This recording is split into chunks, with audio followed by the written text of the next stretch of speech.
बिस्मिल्लाहिर्रहमानिर्रहीम। हारिस इस्लामी चैनल में तमाम दोस्तों को वेलकम करती हूँ और उम्मीद करती हूँ कि तुम्हारे तमाम दोस्त खैर आफियत से होंगे और मेरी अल्लाह से दुआ है कि अल्लाह ताला आप सबको कामयाब करे, आमीन। चलिए एक बार दुरूद पाक पढ़ लेते हैं। अल्लाहुम्मा सल्लि अला मुहम्मदिन व अला आलि मुहम्मदिन कमा सल्लैता अला इब्राहीम व अला आलि इब्राहीम इन्नका हमीदुन मजीद। अल्लाहुम्मा बारिक अला मुहम्मदिन व अला आलि मुहम्मदिन कमा बारिकता अला इब्राहीम व अला आलि इब्राहीम इन्नका हमीदुम मजीद। अल्लाह ताला की हम सब पर रहमत हो और हम सब को दुरूद पाक पढ़ने की तौफीक अता हो, आमीन। चलिए आज के चलते हैं टॉपिक की तरफ कि हजरत सैयदना मैसरा रहमतुल्लाह फरमाते हैं कि बनी इसराइल में एक बहुत इबादत गुजार लकड़हारा था। उसकी बीवी बनी इसराइल की औरतों में सबसे ज्यादा हसीन और जमील थी। दोनों मियाँ बीवी हंसी खुशी जिंदगी गुजार रहे थे जब इस मुल्क के बादशाह को लकड़हारे की बीवी के मुतल्लिक खबर मिली कि उसकी बीवी निहायत खूबसूरत है, तो उसके दिल में शैतानी ख्याल आया और उसने सोच लिया कि मैं किसी तरह इस औरत को जरूर हासिल करूंगा। और उसने तो बादशाह ने एक बुढ़िया को उस लकड़हारे की बीवी के पास भेजा ताकि वो उसको वरगलाए और लालच देकर इस बात पर राजी करे कि वो लकड़हारे को छोड़कर शाही महल में मलका बनकर जिंदगी गुजारे। खैर वो मकार बुढ़िया लकड़हारे की बीवी के पास गई और उससे कहा, तो कितनी अजीब औरत है और तो इतनी खूबसूरत और हसीन और जमील है, तो एक ऐसे शख्स के साथ जिंदगी गुजार रही है जो निहायत ही गरीब है, जो तुझे कोई खुशी नहीं दे सकता, कोई आसाइश फराहम नहीं कर सकता। अगर तू चाहे तो बादशाह की मलका बन सकती है।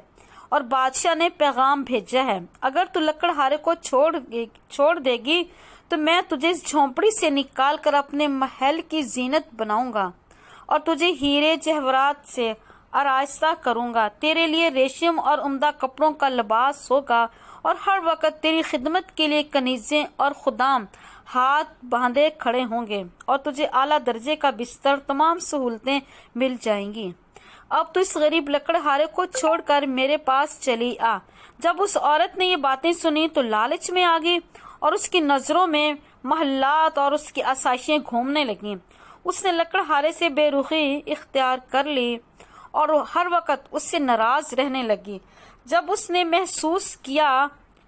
नेक शख्स ने महसूस किया कि उसकी बीवी हर वक्त उससे नाराज रहने लगी तो उसने उस बेरुखी की वजह पूछी, तो उसने उससे ज्यादा रवैया सख्त इख्तियार कर लिया।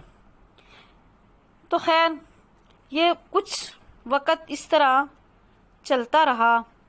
आखिर लकड़हारे ने मजबूरन इस हसीनो जमील बेवफा लालची औरत को तलाक दे दी और वो खुशी खुशी बादशाह के पास चली गई। बादशाह उसे देखकर बहुत खुश हुआ। उसने फौरन उससे शादी कर ली। बड़ी धूमधाम से जश्न मनाया गया। फिर जब बादशाह ने अपनी नई दुल्हन के पास उसके कमरे में पहुंचा तो बादशाह अंधा हो गया और वो औरत भी अंधी हो गई। ना तो वो औरत उस बादशाह को देख सकी, ना ही बादशाह उस लालची और बेवफा औरत के हुस्न जमाल का जलवा देख सका। फिर बादशाह ने अपनी बीवी की तरफ हाथ बढ़ाया तो उसे छू ना सका क्योंकि उसका हाथ खुश्क हो गया। फिर उस औरत ने बादशाह को छूना चाहा तो उसके हाथ भी खुश्क हो गए। जब उन्होंने एक दूसरे से बात करना चाही तो दोनों ही बहरे और गूंगे हो गए और उनकी ये हालत थी कि अब वो दोनों बहुत परेशान हुए।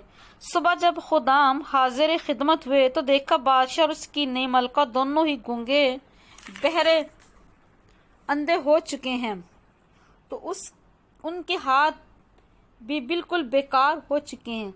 जब ये खबर उस दौर के नबी अलैहिस्सलाम को पहुंची तो उन्होंने अल्लाह की बारगाह में इन दोनों के बारे में अर्ज की तो अल्लाह ताला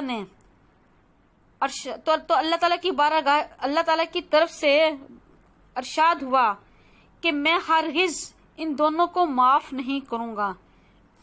उन्होंने ये गुमान कर लिया कि जो हरकत उन्होंने लकड़हारे के साथ की है, मैं उससे बेखबर हूँ, मैं उससे बेखबर हूँ। प्यारे दोस्तों, देखा आपने कि अल्लाह ताला सच कहते हैं कि अल्लाह ताला हमारे शारक से भी ज्यादा करीब है। जब हमारे कदम गुनाह की तरफ बढ़ते हैं तब भी अल्लाह को खबर होती है, जब हमारे कदम नेकी की तरफ बढ़ते हैं तब भी अल्लाह ताला को पता होता है कि मेरा बंदा क्या काम कर रहा है। तो प्यारे दोस्तों, हमें अच्छा काम करना चाहिए और अच्छे और बुरे काम की पहचान होनी चाहिए। अल्लाह ताला की हम सब पर रहमत और उनके सदके हमारी भी मागफिरत हो। पर दोस्तों, अगर आपको मेरी ये आज की वीडियो पसंद आई हो तो उसको लाइक करें, शेयर करें और मेरे चैनल को सब्सक्राइब